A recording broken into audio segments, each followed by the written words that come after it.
తరచూ జలుబు చేయడం, అప్పుడప్పుడు దగ్గుతో బాధపడడం మనందరికీ అనుభవమే. సీజన్ మారినప్పుడు, వాతావరణంలో మార్పులు చోటు చేసుకున్నప్పుడు, ఆ మార్పులకు మన శరీరం సర్దుబాటు చేసుకునే వరకు జలుబు, దగ్గు వంటి చిన్నాచితకా సమస్యలు వేధిస్తూ ఉంటాయి.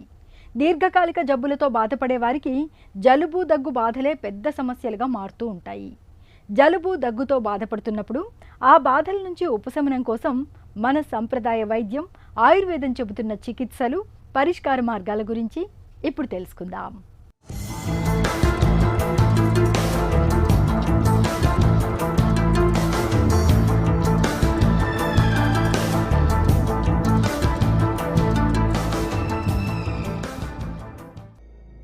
జలుబు, రొంప, పడిశం పేరేదైనా ఇది పట్టిందంటే జలగలా ఓ పట్టాన వదలదు. జలుబు చేస్తే మందులు వాడితే వారం రోజుల్లో, వాడకపోతే 7 రోజుల్లో తగ్గుతుందనే నానుడి కూడా అందరికీ తెలిసిందే. జలుబు చేస్తే కొందరికి ముక్కులో అదే పనిగా నీరు కారుతుంది, కొందరికి కళ్లల్లో కూడా నీరు కారుతుంది, కొందరికి విపరీతంగా తుమ్ములు వస్తాయి. ఈ జలుబు కాస్త మెల్లగా దగ్గులోకి మారుతుంది. జలుబు, దగ్గు, ఊపిరి పీల్చటంలో ఇబ్బంది, తుమ్ములు, గొంతు నొప్పి, ఒళ్ళు నొప్పులు, తలనొప్పి, జ్వరం ఇలాంటి లక్షణాలన్నీ వేధిస్తాయి.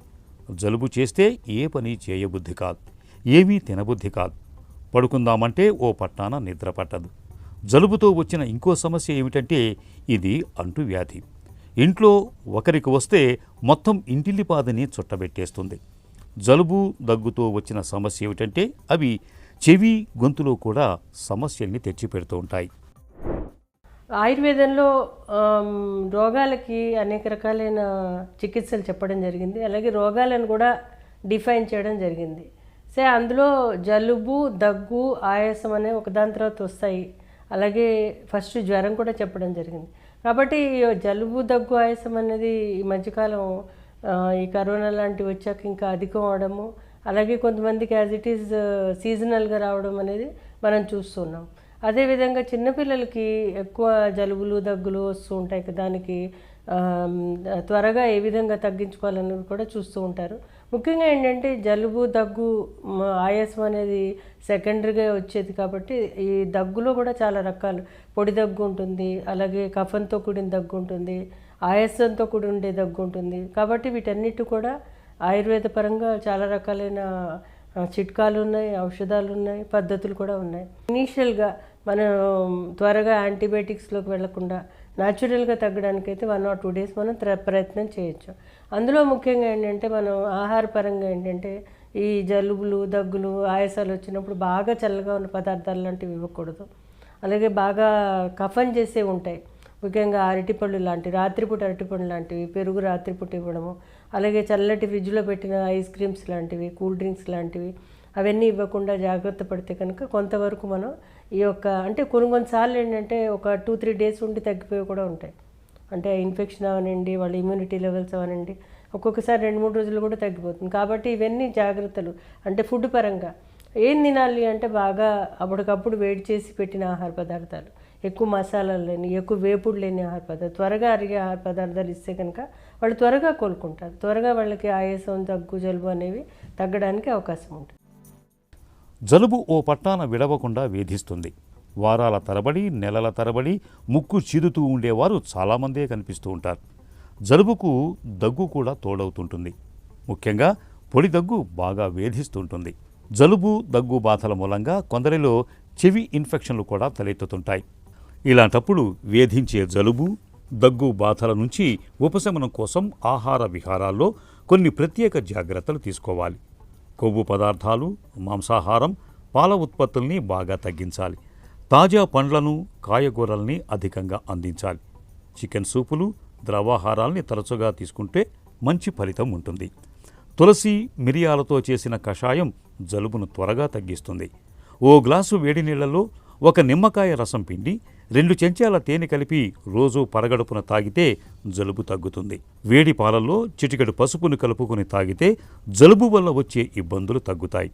అలాగే పొద్దున్నే వేడి పాలల్లో మిరియాల పొడి, కాస్త సొంఠి పొడి కలుపుకుని వేడి తగ్గకుండా చేస్తే జలుబు బాధల నుంచి చక్కని ఉపశమనం లభిస్తుంది. చిట్కాల విషయానికి వచ్చేసరికి అంటే చిట్కాలు చాలా రకాలు ఆయుర్వేదంలో చెప్పారు. అందులో ఏంటంటే మనకి పిప్పళ్ళు అనేవి మనకి దొరుకుతాయి, మిరియాలు అనేవి దొరుకుతాయి, అలాగే మనకి కరక్కాయ దొరుకుతుంటుంది, అలాగే సొంఠి అనేది దొరుకుతుంది. ఈ 4 ఐటమ్స్ అంటే అన్నీ ఒక్కొక్క చిటికెట్ చొప్పున తీసుకొని తేనెలో కలిపి కనుక పొద్దున్న సాయంత్రం కనుక ఇస్తే కనుక చాలా బాగా పనిచేస్తుంది. ఇది కాకుండా ఏంటంటే ఉత్తరేణి మనకి ఇళ్లలో దొరుకుతూ ఉంటుంది. ఆ ఉత్తరేణిని కాల్చి ఆ మసిని ఒక ఒక 2-3 చిటికలు తేనెలో కలిపి తీసుకుంటే కూడా వీళ్ళకి ఆయాసంతో కూడిన దగ్గు ఉంటుంది, అప్పుడు కూడా ఇది హెల్ప్ చేస్తుంది. ఎందుకంటే ఘాటైన ద్రవ్యాలు స్పైసెస్ తీసుకోవడం ద్వారా వాళ్ళకి చాలా బాగా రిలీఫ్ వస్తుంది.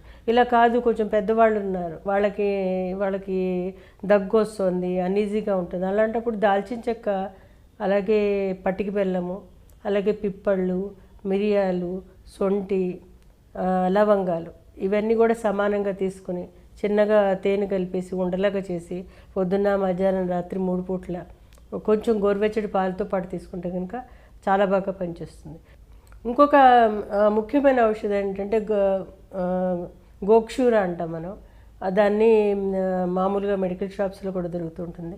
అది పచ్చి తెచ్చుకుంటే ఇంకా బాగా పనిచేస్తుంది. ఎందుకంటే పచ్చి దాంట్లో ఆ రసం ఏదైతే ఉంటుందో ఆ రసము మనకి దగ్గుకి ఆయాసానికి చాలా బాగా పనిచేస్తుంది. సో దాన్ని కంటకారి అని కూడా చెప్తూ ఉంటాము. అయితే ఈ యొక్క గోక్షూరని పొడి చేసుకుని, అంటే మామూలుగా ఎండబెట్టి పొడి చేసుకుని కూడా మనం ఔషధంగా తీసుకోవచ్చు. దీనిని తేనెలో కలిపి పొద్దున్న మధ్యాహ్నం రాత్రిపూట తీసుకుంటే కూడా చాలా బాగా పనిచేస్తుంది.